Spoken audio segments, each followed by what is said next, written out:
Tonight on Unsolved Mysteries. A terrorist bomb killed one and injured more than 100 at the Atlanta Summer Olympics. A series of deadly bombings aimed at seemingly unrelated targets soon followed.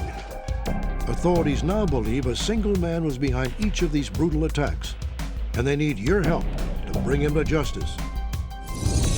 A young couple's long-anticipated dream of owning their own home tragically unravels when their new next-door neighbor allegedly turns out to be a violent racist. In the cases of Jessica Constant and Albert Wong, looks can truly be deceiving. They may appear to be typical young people, but they are anything but typical. Jessica and Albert, you see, are geniuses, and their astonishing gifts make for a mesmerizing mystery of the mind.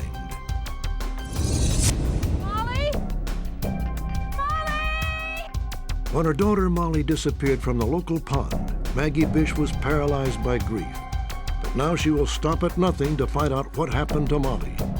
In fact, she may even hold the key to solving the crime. The day before Molly disappeared, Maggie believes she saw the man who abducted her daughter. Join us for these stories and more on Unsolved Mysteries.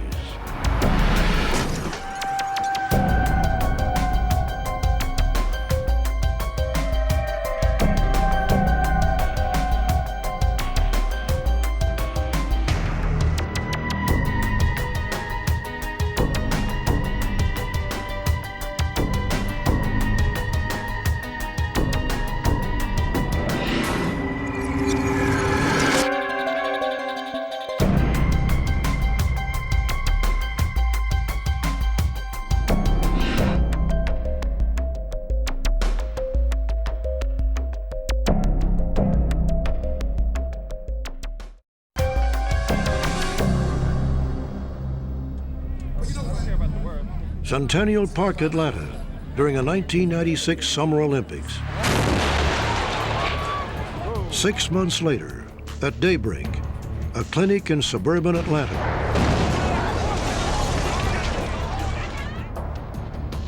The Other Side Lounge, a midtown Atlanta gay and lesbian nightclub, 1 month later. 3 seemingly unrelated bombings that authorities believe have a common link. Could the same man be behind each terrorist attack? Millions of people around the world were shaken by the Olympic Park bombing. Security guard Richard Jewell, who was an early suspect, was cleared of any wrongdoing. And the person responsible for planning what the FBI called one of the largest pipe bombs in U.S. history has yet to be caught. For those in Centennial Park that fateful night, their lives were changed forever.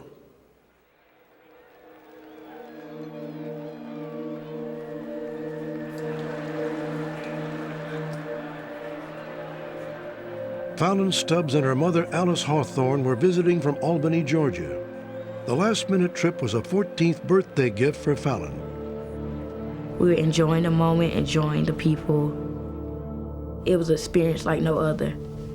And, you know, to be in that kind of surroundings, it was a beautiful thing. Just before 1:20 a.m., Fallon and her mother paused to take a photograph, a memento of a wonderful night. 1, 2, 3.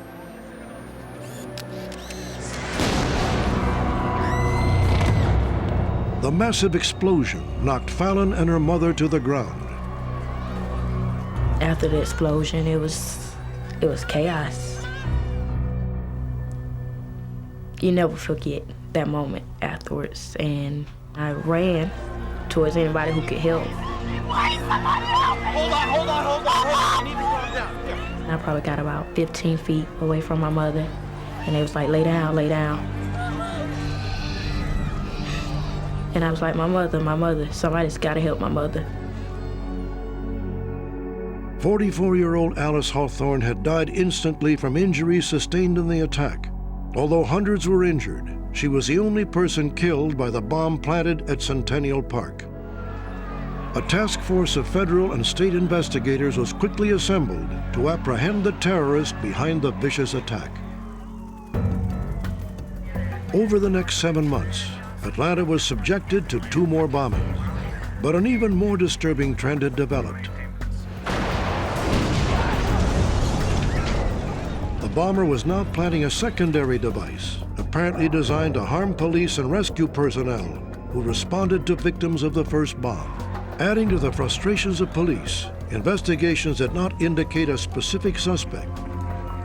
We were building a good prosecutable court case based upon the forensic evidence we had where we could tie the bombs together, but we still didn't know the identity of the bomber. We didn't know who he was.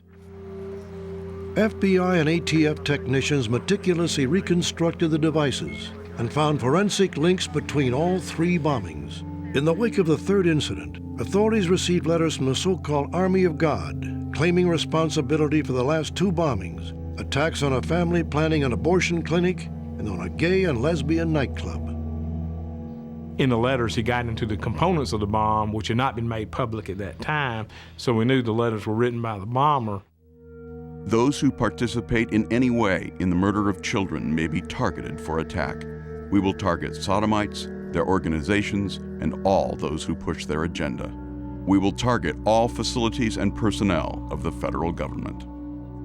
You got three fairly distinct, different groups of people that were targets, and so, we began to wonder exactly who his targets were. An FBI profiler analyzed the letters and the details of all three bombings. His conclusion? The bomber's true target was law enforcement. Birmingham, Alabama, 11 months after the third Atlanta bombing. Head nurse Emily Lyons arrived early for work at a women's health and abortion clinic. Off-duty police officer Robert Sanderson was working there as a security guard. Hey, Sandy. Hey, Emily. How are you doing? Good. We met on the sidewalk in front of the clinic and we talked for a moment. Just then, they spotted something that looked strangely out of place. There was an overturned flower pot kind of buried a little bit, and that was not anything we would have ever had. So at that point, Sandy knew something was wrong. Why don't you stand back? Apparently sensing danger, Sanderson instructed Emily to back away.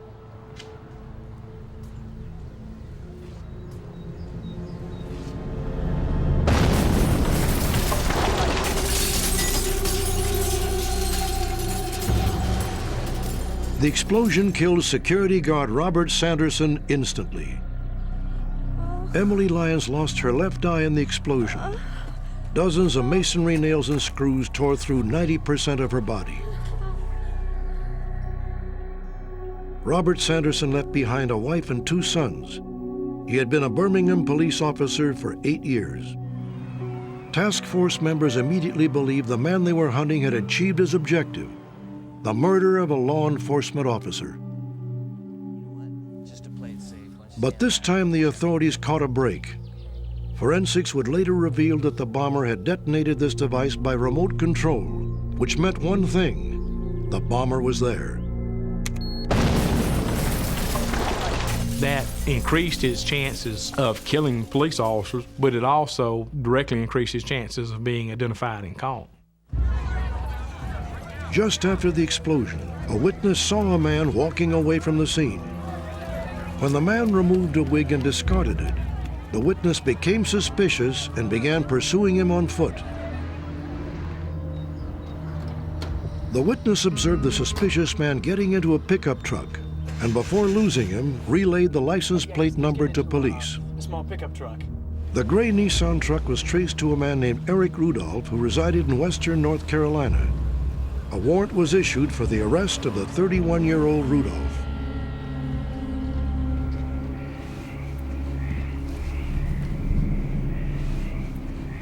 FBI, search warrant! Come out with your hands up! Investigators learned where Eric Rudolph lived. An FBI SWAT team raided Rudolph's trailer. Last one's clear. The trailer's air conditioner was still running and food was still on the table. Investigators believe they missed Eric Rudolph by minutes. He's definitely been here. He told friends and associates when he was a teenager that if he got in trouble with law enforcement, he would disappear into the mountains, and we feel that this is something that he was planning for a long time. 250 law enforcement officers converged on the Nantahala National Forest after Rudolph's truck was found abandoned nearby. But Eric Rudolph had vanished. He grew up in the woods. He knew the terrain much better than we did. And there are places that we knew very well that we could have walked within 5 feet of him, and we would not have seen him. Eric Rudolph would prove a formidable adversary. Investigators learned he'd been raised in a family that reportedly preached white separatism. The experienced outdoorsman and survivalist had also served in the U.S. Army. Deborah Rudolph was married to Eric's brother and had known Eric since he was a teenager. I never really heard him talk about positive things. It was a lot of hateful things, a lot of negativity, about, authority and, our gun laws and government and politics. The last known sighting of Eric Rudolph was made by a man who had known Rudolph for years.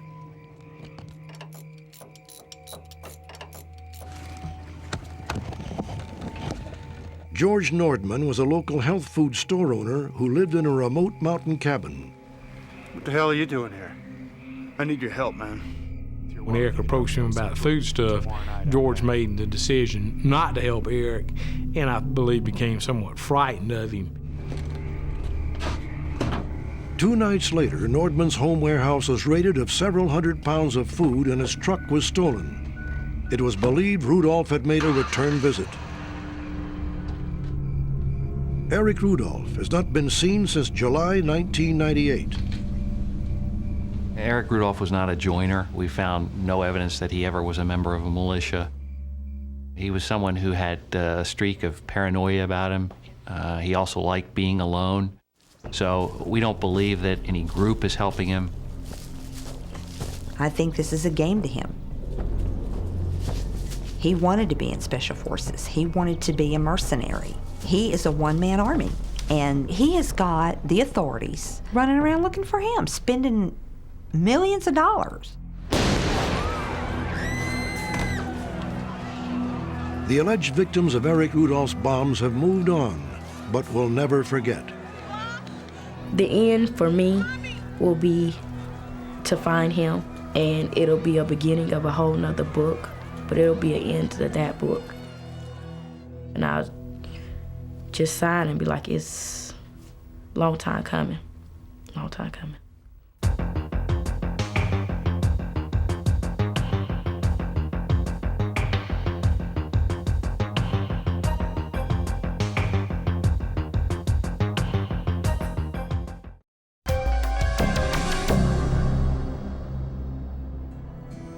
As they struck out for their new life in Denver, Colorado, Deborah, Loiselle, and her fiancé Jason Horsley were brimming with optimism about what this move would bring.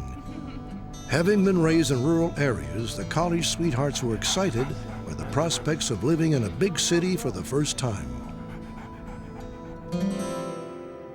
Deborah and Jason would eventually purchase a house in one of Denver's tree-lined inner city neighborhoods. They quickly fell in love with their new surroundings. All was well until one afternoon, a short time after they moved in, Deborah had a strange encounter with a neighbor. Hello? What's going on? What's wrong with your dog? Your dog's crazy. I saw you harassing her. Anybody harassing that dog? Okay, listen, let's start over, all right? We're gonna be neighbors, so let's get along. Deborah would later learn her angry neighbor was Malika Griffin, a woman who rented a room in the house next door. When you can't talk to someone, it's kind of scary. It just made no sense that someone should start attacking us this way. You crazy. Jason Horsley and Deborah Loiselle had realized every young couple's dream of buying their own home. But their optimism would soon dim with the discovery that their innocent purchase had caused them to cross paths with a rational neighbor, Malika Griffin. As police later discovered, Griffin was a ticking time bomb that could go off at any moment. Deborah and Jason were committed to making the best of a bad situation, happily pouring time and money into transforming a former crack house into their new home. They had actually put the incident with Malika Griffin behind them when, without any provocation, she became enraged again. Hey, you need to move your truck. What? I'm in a normal spot. There's no other parking places. Although she didn't own a car, Griffin didn't want anyone parking in the public space in front of the house. Attempts at reasoning with her proved futile. You can't live in fear in your own house. And it wasn't anything about the neighborhood. I mean, it was just this one woman, you know? I never felt threatened in my neighborhood. Within days, Jason was confronted again. What are you doing? What's the problem? You got your ladder on my property. He had asked the landlady of the house if he could put the ladder there, and she said, yes, go ahead. Well, Malika didn't know, or she didn't want to know, that the lady had said, yeah, go ahead and put it there. He couldn't see the evil. He didn't understand evil. His philosophy was, you get to know me, you won't hate me. And I tried to explain to him, some people don't want to know you. Even though the anger behind the confrontations was escalating, Jason still believed he could win over Malika. You know what, I'm gonna get some of my tools out of my truck. When we got home, I said, don't go out there, don't go. And he said, no, I'm gonna clean my truck. So I went out back to water the flowers.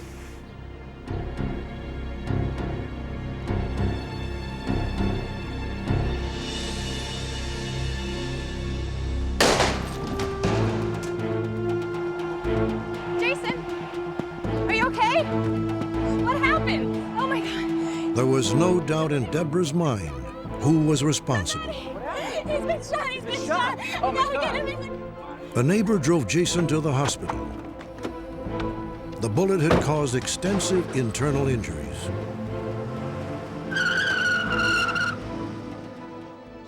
While emergency room doctors struggled to save Jason's life, Deborah was questioned by police.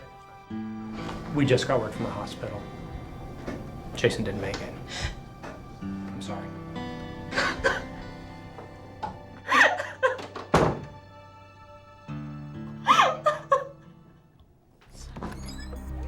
Investigators later learned that while Deborah was being questioned, Malika Griffin carjacked an acquaintance several blocks from the murder scene. Malika Griffin took the keys at gunpoint. She then fled Denver in the victim's 1988 Oldsmobile.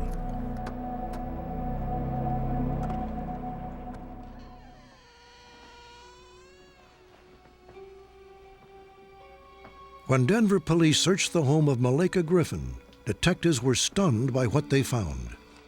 We found books and paperwork that she had on how to make bombs and booby traps. We also found dummy hand grenades. The fuse was intact, but the cores had been removed. The Anarchist Cookbook and the Poor Man's James Bond, manuals often found in the collections of terrorists, were among the literature recovered at the scene. Notebooks filled with Griffin's ramblings, advocating a coming race war and the killing of white people, were also discovered. Authorities now believe they had confirmation a racially motivated killer was on the loose. She eluded our dragnet. The next time we found that car was approximately 2.5 days later in Iowa City, where the car had broken down. She befriended a man in Iowa City. He took her to a bus station and put her on a bus for Chicago. After Chicago, Malika Griffin's trail grew cold. Since then, there have been no verifiable sightings. You lose a kid, and you think about him all the time, every hour, every day. I had future plans with Jason, you know. He was an extremely positive person, so I try to live my life the way he would.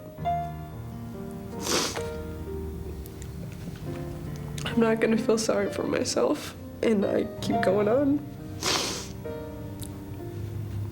He would never hurt anybody.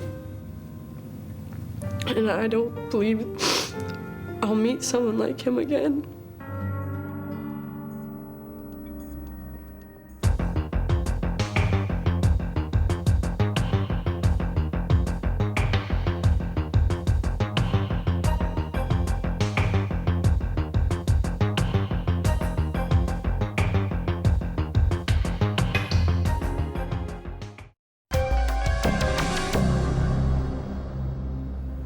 On rare occasions, the world has been introduced to children who possess seemingly mysterious powers to excel in the worlds of art and science.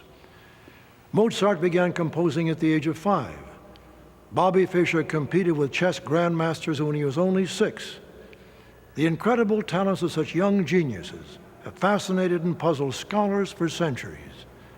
What can possibly explain the phenomenon of child prodigies? Meet Jessica Constant of Queens, New York. She may look like a typical teenager, but at 14, she's already a college student. Jessica attends New York City Technical College, where she has studied since she was 12 years old. Oh, I used to hate the first days because I would have to walk into class and everybody'd be staring at me. I was so scared, but now I'm used to it. He's not gonna put that on the exam. No, I think he is. I want to become a doctor, but I'm going to become a nurse before. Microbiology and child psychology are the only 2 courses I have left before I enter the nursing program. Then after I do 2 years of that, I get my associate's degree. Then I'm going to go on to medical school. But Jessica's interests are not solely confined to academics. Jessica is also an accomplished cellist who attends the prestigious Juilliard School of Music. Along with her 2 older brothers, she makes up the Constant Trio. Jessica, Daniel, and Pierre have performed at the Kennedy Center in Washington, D.C. Remarkably, neither parent has any musical talent themselves, and they are awed by the artistry of their children.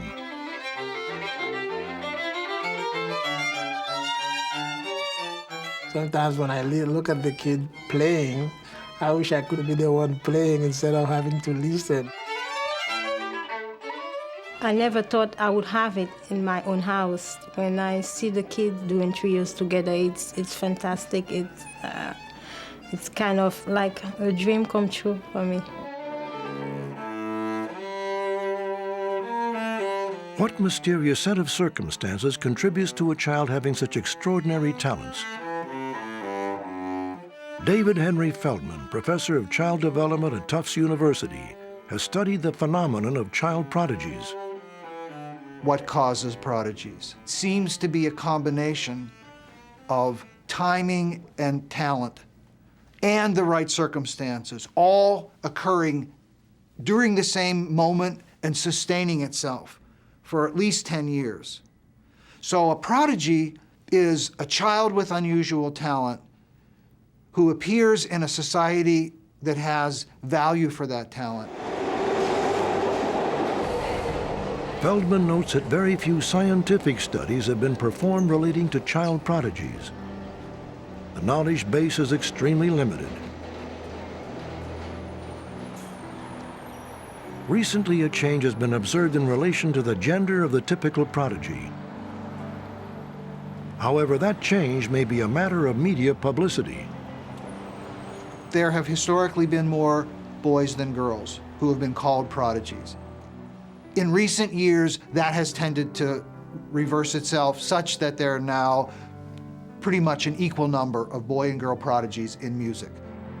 If you want to ask why such a change occurred, the answer is because society has taken an interest in finding girl prodigies. As amazing as Jessica Constant is, once in a great while, a child prodigy will be born with even a rarer type of genius. One which expresses itself in many areas at once.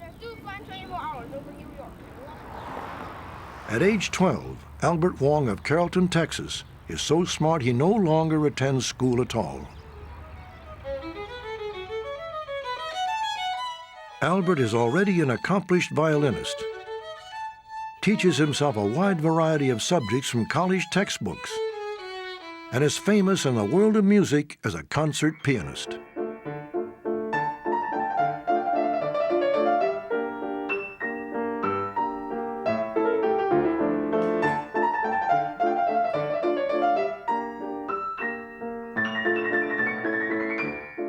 It's very rare when you find a musical prodigy.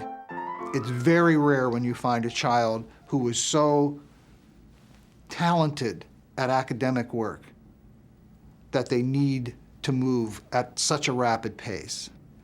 The combination of those two things in one child is extremely rare.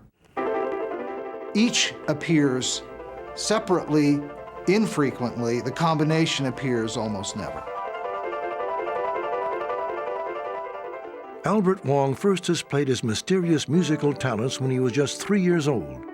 Yet by the time he was 5, he had already won the grand prize in a Dallas piano competition for children up to 18.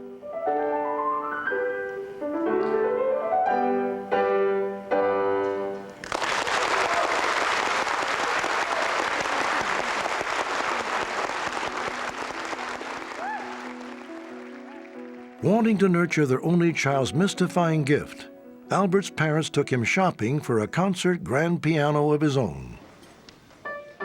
To test the pianos, I believe I was playing a piece. It was about the third piano I was playing on, and then this gentleman just walked over. Actually, himself is a professional musician, so he came over, introduced himself, and said actually very directly, say that Albert is very talented, and I know just the right teacher for him. Albert began taking lessons at once. Eventually, Albert came under the tutelage of renowned former prodigy Earl Wild. New York's world-famous Carnegie Hall. At the conclusion of Earl Wild's performance celebrating his 85th birthday, 10-year-old Albert Wong was invited on stage to present his esteemed instructor with a bouquet. This is Albert Wong. He's 10 years old and he's a pianist also. Mr. Wild stunned everyone, especially Albert, by announcing that Albert would be playing an impromptu piece. Hey, I had not touched the piano in 6 days. And I mean, I didn't even have a chance to warm my fingers. Albert's performance of Hummel's Rondo in E-flat major brought down the house. That same year, still at age 10, Albert recorded his first CD. The work received rave reviews. One critic wrote, "An impressive debut for any musician. For a 10-year-old, it is astonishing." Professor Feldman has reviewed many theories attempting to explain talents like Albert's, ranging from the scientific to the supernatural. The prodigy has always represented the unexplained. There are some who believe that the prodigy phenomenon should not be studied scientifically.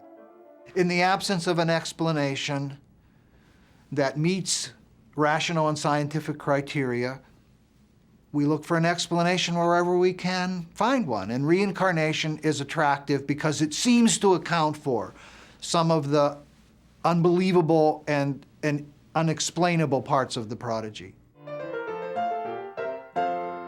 Could Albert Wong's musical gifts possibly have begun in a previous life?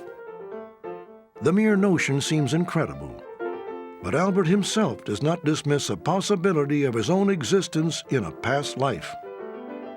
I must have done something good in order to have deserved this. I'm hammering in your king from all sides, so there's no escape route. As astounding as Albert's musical gifts were to his parents, they quickly learned he also possessed an extraordinary aptitude for math and science. His mother feared he'd get bored with a conventional education, so she gave up her career to homeschool Albert. I used to get up at 3 or 4 in the morning to prepare myself to teach Albert fast enough. Now I don't have to do it because Albert is old enough to be independent. So my life is much easier now. When Albert developed a strong interest in science, his mother searched for someone qualified to guide him to higher levels of learning. Okay, now show me on your drawing the Y direction. She found that person in a professor of physics at a local college. That's X. So we have an inverted coordinate system in order to comply with the FN. I think the biggest thing in terms of working with Albert is that you never have to say something twice. Whatever mistake he might make, he's made it the last time he's going to make it. Of the 3 sciences, physics, chemistry, and biology, it's my own belief that physics is the most central of all the sciences, that every other science branches from physics. Biology is physics applied to living organisms, and chemistry is physics applied to chemical reactions, atoms, molecules, and macromolecules. Albert's insatiable hunger for learning is not limited to music and science. Well, I love to study. I love to read books. I love studying Shakespeare's Romeo and Juliet. Every time I study it, I uncover new literary elements that are very tasty, delicious. Where could the stirring talents of an Albert Wong come from? Neither his mom or my family had any clue or any relatives in the families who had ever been a musician or even good in one instrument at all. We know that there have been amazing prodigy cases through history. So we know that from time to time, such individuals appear. What we don't know is what the causes underlying the appearance of prodigies might be. Are they genetic? Are they evolutionary? Are they cultural? Are they historical? Are they something that's a combination of all of those things? Those are questions we don't know the answers to. Although we hope to understand the prodigy better in the 21st century, it remains a mystery.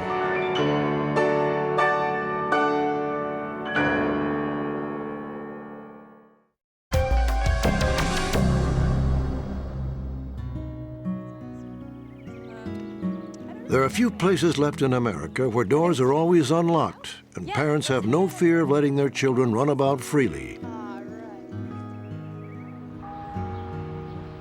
Warren, Massachusetts, population 4,800, is just such a place.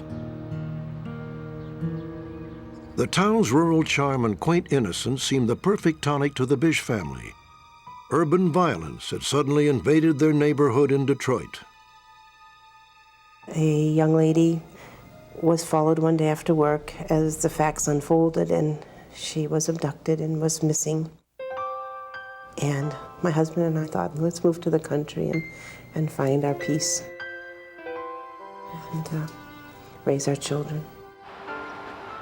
The Bishes flourished in Warren.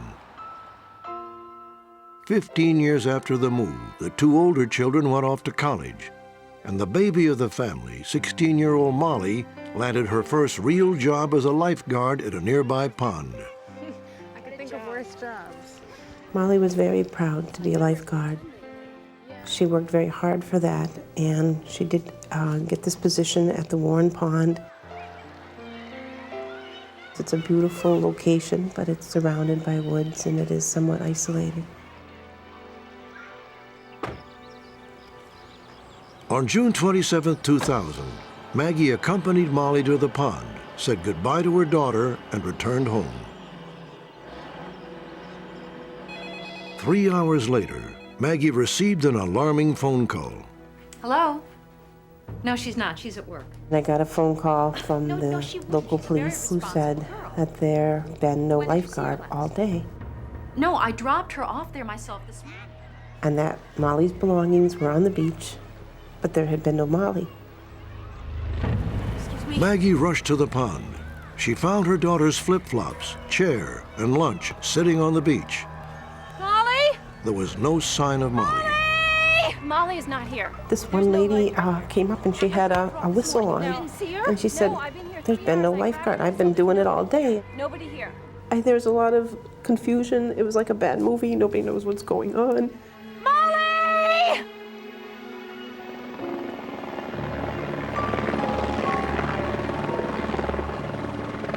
It's hard for me to describe that sinking, hollow feeling you have as divers are looking for your daughter, as dogs are combing the woods, and police officers are searching and interviewing people. Nobody there. And I almost immediately began to think that something really horrible happened. There was no sign of any struggle at the scene. There were no clues left behind. Molly's chair, her lunch bag, her first aid kit, and the two-way police radio was just right there, intact, undisturbed. So we had no clues whatsoever. Maggie Bish and her husband John had done everything possible to ensure their daughter Molly's safety. But apparently even that was not enough. Now the energy Maggie once poured into motherhood is being channeled into discovering Molly's fate. Maggie is convinced her daughter was abducted. In fact, she may have seen the man responsible. It happened the day before Molly disappeared. On June 26, 2000, Maggie accompanied Molly to the pond for her 7th day of work. Today's the first day the kids are coming. Swimming lessons start? Yeah. We pull up at the pond, and there's a vehicle parked in the parking lot right next to our car. There's a man sitting in there smoking. I somehow just feel uncomfortable. I look at this man. He doesn't nod or greet me. I just felt uneasy. I did not want to leave Molly with this man. Molly! In the white car. Maggie escorted Molly all the way down to the beach and expected the stranger in the late model white car to be gone when she got back. And lo and behold, I think I've been gone a reasonable time. But this man who is in this vehicle is still there. I'm very upset that he's still there. So I lock eyes with him. I am giving him a stare, trying, I guess, to maybe scare him away. But at the same time, he returns the stare and just boldly stares at me. He just cocky as all. He just squinted his eyes and he stared at me and just kept smoking, and he didn't seem to care. Fearing for her daughter's safety, Maggie waited for the man to leave.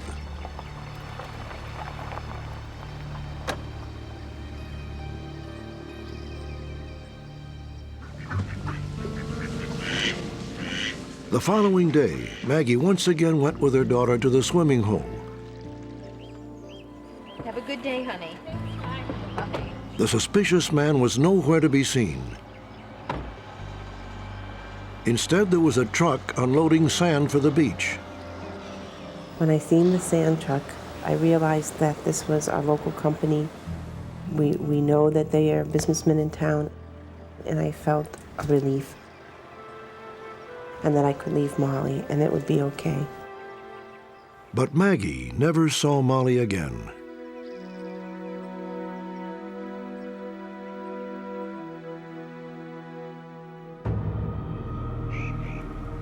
The police investigation centered on the man Maggie saw in the white car. The sand truck driver saw a similar car in the pond parking lot just moments before Molly and Maggie arrived. On the other side of the pond is a cemetery. A worker there saw a similar white car later the same morning. A path leads from the graveyard to the swimming hole. And it's my fear that this person parked at that path, went to the pond, and had taken Molly, took control of her, and took her out of the beach, through that path, into his car, and out of the cemetery, and down the road. Despite setting up roadblocks, searching crime databases, and interviewing convicted sex offenders, police are unable to identify the man in the white car. A composite based on Maggie's description produced no reliable leads. This is the picture that I chose of Molly for the website. I love that picture. Desperate to generate any information, Maggie and her husband took action. I couldn't believe how long it took us to find that. We wanted to get an avenue to get Molly's picture out to as many people as we could. The computer. We came up with the idea an email chain would be a wonderful, wonderful explosive way to make more than one person, get this picture and keep sharing it with others. And people need to know. 35,000 people were emailed pictures of Molly. A website devoted to finding her received thousands of hits. But 1 year passed, and the search for Molly had stalled.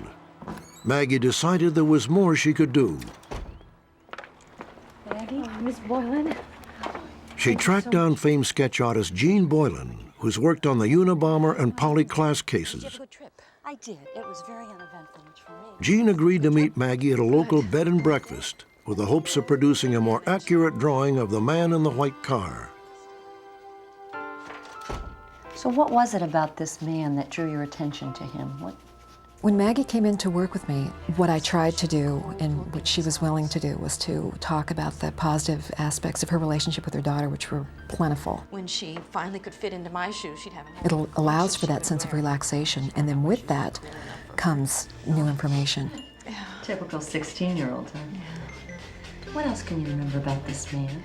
For 9 hours, the two women chatted as Jean slowly weaved a portrait. Of the mouth and Finally, the drawing was complete. looks just like him. Although impressed with its uncanny accuracy, Maggie still felt something was missing. It's amazing. The only thing that's missing is the cigarette and the way he held that cigarette the whole time. Well, you know what? You've had a really long day. I don't want to put you through anything else today. Why don't I work on that tonight, and then I'll bring it down tomorrow morning, and you can let me know what you think. You want to do it that way? Thank you. And I had stayed up fairly late that night, using my own hand as a model, creating the image of the hand holding the cigarette, and then added that to the drawing. And I think that was just sort of the finishing touch that really brought everything into focus. Good morning. Hi. How'd you sleep? The next morning, Jean showed the updated drawing to Maggie. Well, what do you think? When I saw the completed picture with the cigarette, I thought, instant fear. I mean, it was him. You know, the eyes, it was this cockiness, it was this look. The Bishes hope the new composite drawing of the suspect will lead them to Molly. We want this person to know that we will never stop searching for her, and that we will never stop searching for him. I'm very angry. I'm very angry. And that anger is going to drive me on forever. I will not stop. Molly's disappearance has transformed Maggie and her husband into staunch child safety advocates. You know something. There's somebody out there who knows. And Their fight has now expanded beyond Molly to help prevent any child from becoming a victim. We're educating people, and we're giving them tools, and the kids are going to get smarter, and they're not going to get our children. Because you can lose your keys, you can lose your glasses, but how do you lose your children in America? Something is wrong, very wrong. And if it can happen here, it can happen anywhere.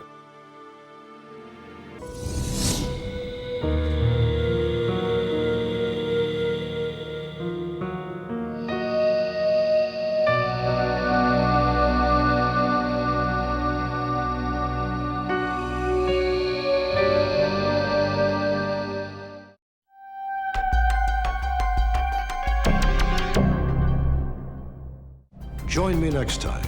Perhaps you hold the crucial clue that can help solve a mystery.